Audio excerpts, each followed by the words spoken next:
Hi friends, நான் உங்கள் anime freak வந்துட்டேன். நாம இப்போ அதிரடி சோலோ லெவலிங் எபிசோட் 19 பார்க்கலாம். இதுக்கு முன்னாடி உள்ள எபிசோடெல்லாம் நீங்கள் பார்க்கலனா மறக்காமல் போய் பார்த்துட்டு வந்துருங்க. டிஸ்கிரிப்ஷனில் லிங்க் கொடுத்துருக்கேன். சரி பார்க்க நம்ம இந்த எபிசோடுக்குள்ளே போகலாம். அதுக்கு முன்னாடி போன எபிசோட் கடைசியில் நம்ம ஹீரோ அந்த முதல்ல கீழே சேர்ந்த அந்த ஜீசரை நம்ம ஹீரோ அடித்து தோக்கடிச்சு அந்த மந்திர சோல்ஜர்ஸ் இருக்கிற இடத்துக்கு அனுப்பிச்சி வச்சிருவாரு. அதுக்கப்புறம் அவங்களோட கீழே சேர்ந்த கேப்டன் அந்த அண்டர்ஸ் எல்லாருமே நம்ம ஹீரோவையும் அவங்க ஆட்களையும் அட்டாக் பண்ண ஆரம்பிப்பாங்க. உடனே நம்ம ஹீரோ லைன் கில்ட சேர்ந்த ஸ்டீவ் காலை பிடிச்சி அவங்க எல்லாத்தையுமே அட்டாக் பண்ணி தோக்கடிச்சிருப்பாரு. அதோட போன எபிசோட் முடிஞ்சிருக்கும். வாங்க நம்ம இந்த எபிசோட்ல என்ன நடக்குது பார்க்கலாம். இந்த எபிசோடு ஸ்டார்டிங்ல யூரோப் சிட்டில கதை நடக்குது. அந்த யூரோப் சிட்டி ஃபுல்லா பெரிய சிட்டியா, அதை சுத்தி ஒரு பெரிய ஷீல்டு மாதிரி கவர் அப் ஆயிருக்குது. உள்ள பார்த்தா ஒரே வேரா இருக்குது. அந்த இடமே ஒரு மாதிரி கன்றாவியான மாதிரி இருக்கு. தரையில எல்லாம் சிவப்பு கலர்ல வேரா இருக்கு. அந்த இடமே அழிஞ்சு போயிருக்கு. அப்ப அந்த இடத்துக்கு விர்கோ கில்டை சேர்ந்த, அதாவது கன்னிராசி கில்டு, அதை சேர்ந்த ஹண்டர்ஸ்லாம் வந்துட்டு இருக்காங்க. இந்த இடம் என்ன இந்த மாதிரி இவ்வளவு நாருது அப்படின்னு சொல்லிட்டு ஒரு ஹண்டர் மூக்க பொத்திட்டு போறான். இவனோட பேரு ஜான். இவன் கூட இருக்க இன்னொரு ஆள்கிட்ட பேசிட்டு போவான். டே, அந்த லைன் கிட்ட சேர்ந்தவனுங்க முதல் கிட்ட சேர்ந்தவங்க சண்டை போட்டு தோத்துட்டாங்களாடா, அவங்களா சரியான லூசர்ஸ், ஒரு வேலைக்கு ஆக மாட்டாங்க அப்படி சொல்லிட்டு சிரிச்சுக்கிட்டு இருப்பானுங்க. அதை கேட்டு அந்த கேப்டன் கடுப்பாயி, டேய் நம்ம மிஷினுக்கு நடுவில் இருக்கோம், நீங்க என்ன இப்படி சிரிச்சு பேசிட்டு இருக்கீங்க அப்படின்னு கேட்டோன்னே, எங்களை மன்னிச்சுங்க சார் அப்படி சொல்லிட்டு இருப்பானுங்க. உடனே அந்த கேப்டனே, நான் உங்களுக்கு ஆர்டர் கொடுத்தோடனே நீங்க வேலையை செஞ்சு முடிக்கணும் அப்படி சொல்லும்போது, எஸ் சார் செஞ்சு முடிக்கிறேன் சார் அப்படின்னு சொல்லிட்டு அந்த ஹண்டர்ஸ்லாம் சொல்லிட்டு இருக்கும்போது, சிட்டிக்குள்ள இருந்து சிவப்புகள் எல்லாம் அந்த பனி மூட்டை மாதிரி வந்துட்டு இருக்கும். ஏய் இங்க ஏதோ வந்துட்டு இருக்கு, அங்க ஏதோ சத்தம் கேட்குது அப்படி சொல்லும்போது, என்னை காப்பாத்துங்க, யாராவது என்ன காப்பாத்துங்க அப்படி சொல்லிட்டு அந்த இடத்துக்குள்ள இருந்து சத்தம் வந்துட்டு இருக்கு. அதே நேரம் அந்த சிவப்பு புகை வந்துகிட்டு இருக்கு. அதை பார்த்து கேப்டன், நம்ம சீக்கிரமா உள்ள போய் பண்ணி ஆகணும், என்ன ஃபாலோ பண்ணுங்க அப்படி சொல்லிட்டு அந்த கேப்டன் வேகமா ஓட்டிட்டு இருப்பாரு. பின்னாடியே ஹண்டர்ஸும் வேகமா ஓட்டிட்டு இருப்பாங்க. உள்ள பார்த்தா எல்லா பக்கமும் சத்தம் கேட்கும். இந்த பக்கம் அந்த பக்கம், காப்பாத்துங்க காப்பாத்துங்க காப்பாத்துங்க அப்படி சொல்லிட்டு கேட்கும். அதை கேட்டு அந்த கேப்டனு, எங்க இருந்து சத்தம் கேட்குதுன்னு தெரியலையே, எல்லா பக்கமும் எக்க அடிச்சுக்கிட்டே இருக்குது, நான் இங்க எங்கன்னு போய் தேடுவேன் அப்படி சொல்லிட்டு ஓடிட்டு இருக்கும்போது, டக்குன்னு கேப்டன் நில்லுங்கடா அப்படி சொல்லுவாரு. பார்த்தா அந்த இடத்துல அப்படி சுத்தி வேறா இருக்கும். பின்னாடி திரும்பி பார்த்தா, நிப்பாட்டுங்கடா நிறுத்துங்கடா சொன்னாரு பார்த்தீங்களா கேப்டனு, பின்னாடி எவனுமே இருக்க மாட்டான். டேய் எங்கடா போனீங்க, யாராச்சும் பதில் சொல்லுங்கடா அப்படி சொல்லும்போது, டக்குன்னு பார்த்தா அந்த வேர்லாம் அப்படி சூழ்ந்துக்கிறோம். இங்க கேப்டனுக்கு என்ன பண்றதுன்னு தெரியாம அப்படி பயத்துல உறைஞ்சிருப்பாரு. அப்ப சத்தம் கேட்கும், என்னை காப்பாத்துங்க என்னை காப்பாத்துங்க, யாராவது என்ன காப்பாத்துங்க அப்படி சொல்லும்போது, அங்க அந்த கேப்டனுக்கு முன்னாடி ஏதோ ஒரு உருவம் வந்து நிற்கும். அது வந்தோன்னே அதை பார்த்து இவனுக்கு கல் இருக்காது, திரும்பி பார்ப்பான். பார்க்கறதுக்கே ஒரு மாதிரி கொடூரமா இருக்கும் பாருங்க, கன்றாவியா இருக்கும். அதை அப்படி வாயை பொளந்துட்டு அந்த கேப்டன் கிட்ட, காப்பாத்துறியா என்னை காப்பாத்துடா அப்படின்னு சொல்லி அந்த கேப்டன் அப்படி வேறு வந்து பிடிக்கும் பாருங்க. அதுக்கப்புறம் அந்த கேப்டன், டே என்னை எவனாரு காப்பாத்துக்கடா அப்படின்னு சொல்லிட்டு அவன் கத்திக்கிட்டு இருப்பான். அந்த வேறு அப்படியே அந்த கேப்டன் அப்படி கட்டி போட்டு மண்ணோட மண்ணா ஆக்கிரும். அப்படியே கட் பண்ணா இந்த பக்கம் நம்ம ஹீரோ அவனோட ஃப்ரெண்டு வீட்டில் உட்காந்துட்டு இருப்பான். டிவியில் நியூஸ் எல்லாம் ஓடிட்டு இருக்கும். நம்ம லியோ ஆக்டோபஸ் எல்லாத்தையுமே நசுக்கி பொசுக்கி போட்டாரு, அவர் இல்லைனா இந்த நாடே இப்படி ஆயிருக்கும் அப்படி ஆயிருக்கும்னு நியூஸ்ல எல்லாம் வரிசையா போட்டுட்டு இருப்பாங்க. நம்ம ஹீரோ அதெல்லாம் பார்த்துட்டு, என்னடா இது ஒரு ஆக்டோபஸை கொண்டதுக்கு இவ்வளோ சீனா போடுறீங்க அப்படின்னு நம்ம ஹீரோ அவன்கிட்ட ஒரு பைபிள் இருக்கும் பார்த்தீங்களா, அந்த பைபிளில் இந்த மந்திர புக்கு எப்படி இருக்கு, இந்த மந்திரம் எப்படி இருக்குன்னு சொல்லிட்டு பார்த்துக்கிட்டே இருப்பான். அந்த பைபிளை மூணுனதுக்கு அப்புறம் நம்ம இருக்கு சிஸ்டம் பாப் ஆகி, உங்களுக்கு புதுசா ஒரு நோட்டிஃபிகேஷன் வந்திருக்கு, ட்ரையல் 6, நீங்க அதை பாக்குறீங்களா இல்ல உங்களோட ஸ்கில் அதிகப்படுத்த பாக்குறீங்களா அப்படி சொல்லும்போது, நான் ட்ரையல் 6 என்னன்னு பாக்குறேன் அப்படி சொல்லும்போது, அப்ப நம்ம ஹீரோக்கு ஒரு 3 குவெஸ்ட் வரும். அதுல முதல் குவெஸ்ட் என்னன்னா, 240 மணி நேரத்துக்குள்ள இந்த ட்ரையல் 6 முடிக்கணும், அப்படி முடிக்கல ஃபெயில் ஆயிட்டீங்கன்னா உங்களுக்கு ஒரு பெனால்ட்டி, உங்களுக்கு ஒரு தண்டனை வரும் அப்படி சொல்லுவோம். ரெண்டாவது குவெஸ்ட் அப்படி என்னன்னா, நம்ம ஹீரோ ஒரு பயங்கரமான டீமன் கொள்ளணும். அது எந்த அளவுக்கு பயங்கரமா இருக்கணும்னா, கடவுளே முழுங்குற அளவுக்கு பயங்கரமா இருக்கும், அந்த டீமனை கொள்ளணும். மூணாவது என்னன்னா, இந்த பாம்பு கடவுள் இருக்கு பாத்தீங்களா, அந்த பாம்பு கடவுளுக்கு ஒரு வழிபாட்டு நம்பிக்கை உள்ள ஒரு மனுஷனை கண்டுபிடிக்கணும். அந்த மனுஷன் இந்த பாம்பு கடவுளை நம்பி கடவுளா ஏத்துக்கணும் அப்படின்னு சொல்லி ஒரு 3 டாஸ்க் கொடுக்குவான். இதை பார்த்து நம்ம ஹீரோ, அந்த மொதல் 2 பரவாயில்ல, மூணாவதா இந்த மனுஷனுக்கு எங்க போறது, இந்த பாம்பு கடவுளை நான் எந்த மனுஷனை கடவுளை ஏத்துக்க வைக்கிறது, சரி இந்த இதை அக்செப்ட் பண்ணுவோம் அப்படின்னு சொல்லிட்டு அக்செப்ட் பண்ணிட்டு நம்ம ஹீரோ ஸ்கில் என்ஹான்ஸ் பண்ணிடுவான். அப்படி இந்த பக்கம் அந்த கோல்டு கில்ஸ் அந்த மங்குசு பண்ணி அந்த முயல் பொம்மைக்குள்ள இருப்பான் பாத்தீங்களா, அவனை சுத்தம் பண்றேன்னு சொல்லிட்டு ரெலிக்குன்னு போட்டு அடிச்சு டஸ்டரை வச்சு அடிச்சுக்கிட்டு இருப்பான். அவன் கத்திக்கிட்டு இருக்கும்போது நம்ம ஹீரோ ரெலிக்குன்னு வந்து, நிப்பாட்டு உன்னோட சக்தியை நான் பார்க்கணும்னு சொல்லிட்டு பார்க்கும்போது, நம்ம ஹீரோ அந்த 13வது சென்ஸை வச்சு பார்க்கும்போது அவகிட்ட வேற வேற கடவுள் நம்பிக்கை இருக்கனால இப்போ இந்த பாம்பு கடவுளை நம்ப மாட்டான்ற மாதிரி இருக்கு. அதை பார்த்து நம்ம ஹீரோ, அதுக்கு தான் ஜே இருக்கான், யூகா இருக்கா, அப்புறமா என்னோட அடிமை ஃப்ரெண்ட் இருக்கானே, இவங்களை வச்சு எப்படியாச்சும் அந்த பாம்பு கடவுளை நம்ப வைக்கிறேன், யூகா எங்க இருக்கா அப்படின்னு சொல்லிட்டு கேட்கும்போது, அதுக்காக யூகா அவ இங்கே இல்லை, அவ வெளியே போயிருக்கா, அவங்க அப்பா கூட யூகாவும் ஜேவும் வெளியே போயிருக்காங்க அப்படின்னு சொல்லும்போது, டக்குன்னு பார்த்தா நம்ம ஹீரோக்கு யார்கிட்ட இருந்தோ ஃபோன் வரும். அப்படி ஃபோன் வந்தோடனே, ஓ ஃபைனலாக எனக்கு ஃபோன் பண்ணிட்டானா அப்படி சொல்லிட்டு நம்ம ஹீரோ பார்த்துட்டு இருக்கும்போது, அப்படியே கட்டினா இந்த பக்கம் நிறைய மனுஷங்க செத்து விழுந்துட்டு இருப்பாங்க. அந்த இடமே ஒரே புகை மூட்டமாக இருக்கும். அங்கே ஒரு பொண்ணு, ஏய் ஜெய் நான் சொல்கிறத கவனமாக கேளு, என் அப்பா வர வரைக்கும் இங்கே இருக்கணும் புரியுதா, அப்பா வந்து உங்களை கண்டிப்பாக காப்பாற்றுவார் அப்படின்னு சொல்லிட்டு பார்க்கும்போது, காருக்குள்ளே யாருக்கானா வேறு யாரும் இல்லைங்க, நம்ம ஜே தான் இப்போ சின்ன பையனாக இருக்கான். அந்த மான்ஸ்டர் உன்னை பார்க்க முடியாத மாதிரி நீ ஒளிஞ்சிட்டே இரு சரியா, அம்மா சீக்கிரம் வந்துடுவேன், அப்பா வந்து காப்பாற்றிடுவார், நீ பயப்படவே கூடாது, நீ ரொம்ப தைரியசாலி என்ன அப்படின்னு சொல்லிட்டு ஜேயோட அம்மா நம்ம ஜேக்கு அப்படியே ஆறுதலா ரொம்ப தைரியம் கொடுத்துட்டு சிரிச்சுக்கிட்டே இருப்பாங்க. அப்போ படார்னு ஏதோ ஒண்ணு பின்னாடி வந்து அவங்கள அட்டாக் பண்ணுது. அப்படியே கட் பண்ணா தூக்கத்துல இருந்து ஜே கண்ண முழிச்சு, "அம்மா!" அப்படின்னு சொல்லிட்டு கத்துறான். பார்த்தா பக்கத்துல அவன் அக்கா இருக்கா. "ஏய் என்னாச்சு?" அப்படின்னு சொல்லும்போது இவங்க எல்லாருமே ஒண்ணா கார்ல போயிட்டு இருப்பாங்க.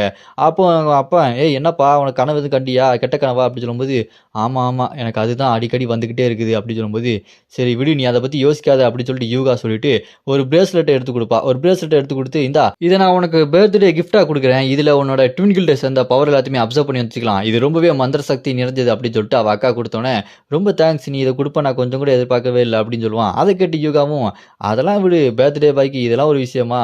உனக்கு ஹேப்பி பர்த்டே." அப்படின்னு சொல்லும்போது, "தேங்க் யூ அக்கா." அப்படின்னு சொல்லிட்டு சிரிச்சுக்கிட்டே இருப்பாங்க. அப்புறமா அவன் கார் ஓட்டிட்டு போயிட்டு இருக்கும்போது, அப்படி கார டைட்டா அந்த ஸ்டீரிங் புடிச்சுட்டு ஏதோ ஒண்ணு யோசிச்சுட்டு போவான். அப்படி இந்த பக்கம் ஹாஸ்பிட்டல்ல யார் இருக்காங்கன்னு பார்த்தா யூகா தான். அவ சொல்லிட்டு இருப்பா, "அம்மா நீங்க சொன்னா நம்ப மாட்டீங்க.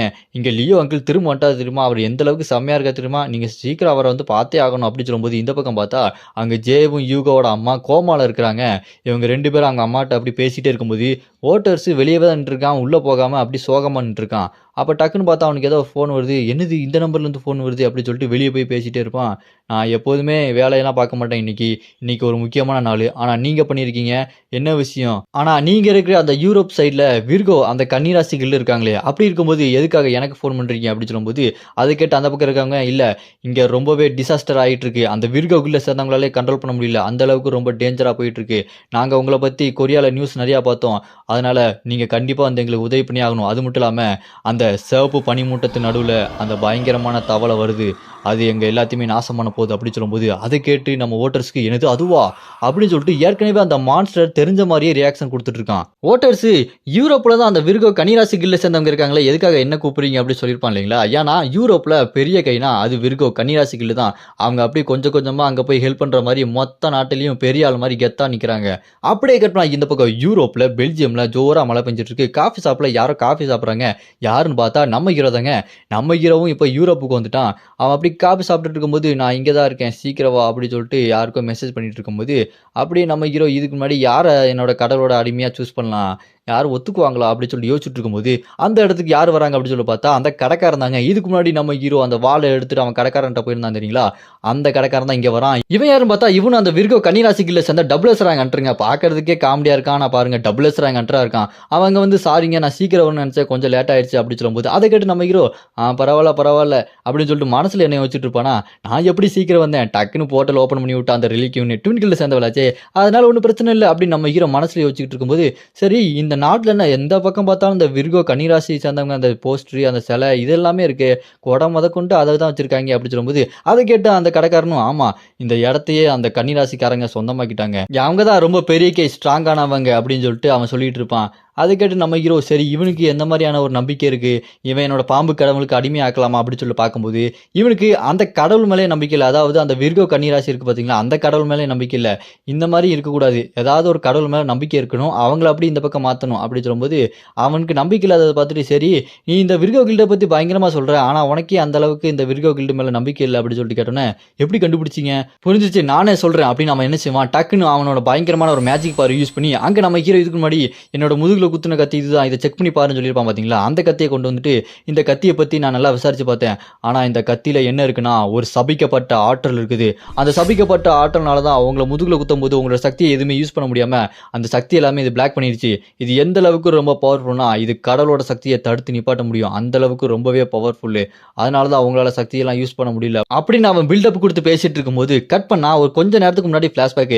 நம்ம ஹீரோ அந்த ரெலிக்யூன்னு போர்ட்டல் ஓப்பன் பண்ணிட்டு வரதுக்கு முன்னாடி, அங்க அவளுக்கு ஒரு ஆர்டர் குடுத்துருப்பான். "டேய் ஒழுங்கா ஜேவ பத்தி விசாரிச்சு பாரு. அவன பத்தி எனக்கு இன்னும் முழுசா தெரிய வரல. அவன பத்தி எனக்கு எல்லாமே தெரியணும்." அப்படின்னு சொல்லும்போது, சரிங்க சார்." அப்படின்னு சொல்லிட்டு நம்ம ஹீரோவ அனுப்பி வச்சுட்டு அவ பாட்டுக்கு கேம் விளையாண்டுட்டு இருப்பா. அப்ப அந்த இடத்துக்கு ஜேவ வந்திருப்பான். "ஏய் என்ன நீ இங்க இருக்க?" அப்படின்னு சொல்லும்போது, உடனே ரெலிக்யூன்ட்ட, "நீ எனக்கு டக்குன்னு ஒரு போர்ட்டல் ஓப்பன் பண்ணி டெலிபோர்ட் பண்றியா? நான் ஒரு முக்கியமான ஒரு லைப்ரரிக்கு போணும்." அப்படின்னு சொல்லிட்டு, அந்த ட்வின் கில்ட சேர்ந்த அந்த மந்திரவாதிகளா இருக்கிற அந்த லைப்ரரி, அந்த லைப்ரரியில ஒரு புக் வேணும் என்ன அனுப்பு அப்படின்னு சொல்லும்போது, உடனே அவனும், "சரி கண்டிப்பா அனுப்புறேன்." அப்படின்னு சொல்லிட்டு போர்ட்டல் ஓப்பன் பண்ணி இங்க ஜேவ அனுப்பி வச்சுருவா. அவனும் ஒரு புக்க தேடி அங்க உள்ள போவான். உள்ள போயிட்டு, "நான் எனக்கு தேவையான புக்க போய் எடுக்க போறேன்." அப்படின்னு சொல்லிட்டு அந்த ஜே பயங்கர சீரியஸா ஏதோ ஒண்ணு யோசிச்சுட்டு இருப்பான். கட் பண்ணா இந்த பக்கம் நம்ம ஹீரோ மறுபடியும் அங்க ஒரு சேர்ல உட்காந்துட்டு இருப்பாரு. அப்ப அவர் என்ன யோசிச்சுட்டு இருக்காருன்னா, இதுக்கு முன்னாடி அந்த கடைக்காரன்ட்ட பேசிட்டு இருந்தாங்க பாத்தீங்களா? அவன் சொன்னதால தான் நம்ம ஹீரோ எல்லாத்தையும் யோசிச்சு பார்த்துட்டு இருக்காரு. அவன் என்ன சொன்னான்னா, "இதுல இருக்க கர்ஸ்ட் எனர்ஜி ரொம்பவே அதிகமா இருக்கு. இது எங்க மொதல்ல இருந்ததுன்னா, எங்களோட இந்த விர்கோ கில்டுல தான். இதே மாரி நெறைய வெப்பன் எங்க கில்டுல இருக்கு. அப்படி அத பத்தி விசாரிக்க போன என்னோட ஒரு ஆளு மர்மமான முறையில இறந்து போயிட்டான். இது ரொம்பவே ஆபத்தானது. இது எந்த அளவுக்கு ரொம்ப ஆபத்தாதுன்னா, கடலோட சக்தியவே 2 துண்டா வெட்டுறது. கடலோட சக்திய எதிர்த்து அத நல்லிஃபை பண்ணி 2ஆ வெட்டி அத போட்டு தள்ளிரும். அந்த அளவுக்கு இந்த கர்ஸ்ட் எனர்ஜி இருக்கிற இந்த வெப்பன் ரொம்பவே ஸ்ட்ராங்கானது. இது எங்களோட விர்கோ கில்ட்ல தான் இருக்குது அப்படின்றபோது என்னால இத நம்பவே முடியல. ஆனா இது நீ நெனைக்கிற அளவுக்கு ஈஸியான ஒரு விஷயம் இல்ல. இதோட கர்ஸ்ட் எனர்ஜி ரொம்பவே ஸ்ட்ராங்கா இருக்கு அப்படின்னு சொல்லிட்டு அந்த ஸ்வாட் வந்து ஒரு கர்ஸ்ட் எனர்ஜி உள்ளது அப்படின்னு சொல்லிட்டு சொல்லிட்டு இருப்பான். அப்ப நம்ம ஹீரோ அதெல்லாம் கேட்டதுக்கு அப்புறம் இங்க பார்க்க அந்த பெஞ்ச்ல உட்காந்துட்டு இதுக்கு முன்னாடி அந்த கிராப் கில்ல இருக்கிற லூசிஸ் கிட்ட தான் அந்த கர்ஸ்ட் எனர்ஜி இதெல்லாம் இருக்கும். ஆனா, இந்த மாரி விர்கோ கில்ல எப்படி இந்த கத்தியில இத மாரி செய்றாங்க? என்னால இத கொஞ்சம் கூட நம்ப முடியல. ஒருவேள அவனுங்க மான்ஸ்டர் கூட டீல் போட்டுருப்பாய்ங்களோ! அப்டின்னு சொல்லிட்டு நம்ம ஹீரோ தலையில கை வச்சுட்டு இருப்பானுங்க. அப்ப அந்த இடத்துக்கு ட்ரெயின் வந்துட்டு இருக்கு. அட நம்ம ஹீரோ ரயில்வே ஸ்டேஷன்ல தாங்க நிக்கிறான். அங்க ட்ரெயின் வந்து நின்னதுக்கப்புறம் அங்க உள்ள இருந்து நெறைய பேர் வந்துட்டு இருக்கானுங்க. பார்க்கறதுக்கு ஒவ்வொருத்தன் ஒவ்வொரு ரகமா இருக்கானுங்க. ஆனா, அவனுங்க எல்லாருமே ஒரே மாரி யூனிஃபார்ம் போட்டுருக்கானுங்க. இவனுங்க எல்லாத்தையுமே பார்த்துட்டு நம்ம ஹீரோ ஒரு வழியா வந்துட்டீங்களாடா! அப்டி சொல்லிட்டு சிரிச்சுட்டு இருப்பாரு. அப்புறம் தான் தெரியுது அது யாருன்னு பார்த்தா வேற யாரும் இல்ல. நம்ம ஹீரோட ஃப்ரெண்டு. அவன் பவ் கில்ட சேர்ந்த பாஸ் தானே. அங்க பின்னாடி இருக்க எல்லாருமே அவன் கில்ட்ல இருக்கிற ஹண்டர்ஸ் தான். சும்மா எல்லாருமே மாஸா இருப்பானுங்க. நம்ம ஹீரோட ஃப்ரெண்டும் அந்த யூரோப்புக்கு சேர்ந்தவங்கலாம் ஹெல்ப் கேட்டிருப்பாங்க இல்லைங்களா? அதனால அவனோட கில்டு மெம்பர் எல்லாத்தையுமே கூப்பிட்டுட்டு இங்க யூரோப்புக்கே வந்துட்டான். இதுக்கப்புறம் கதை யூரோப்ல தாங்க நடக்க போகுது. இன்னும் என்னென்ன நடக்க போதோ, இதெல்லாம் நம்ம அடுத்தடுத்த எபிசோட்ல பார்க்கலாம். நான் அடுத்த எபிசோட ஆல்ரெடி அப்லோட் பண்ணிட்டேன். டிஸ்கிரிப்ஷன்ல லிங்க் குடுத்துருக்கேன். மறக்காம போய் பார்த்துருங்க. இந்த வீடியோ புடிச்சா மறக்காம லைக் பண்ணி சப்போர்ட் பண்ணுங்க.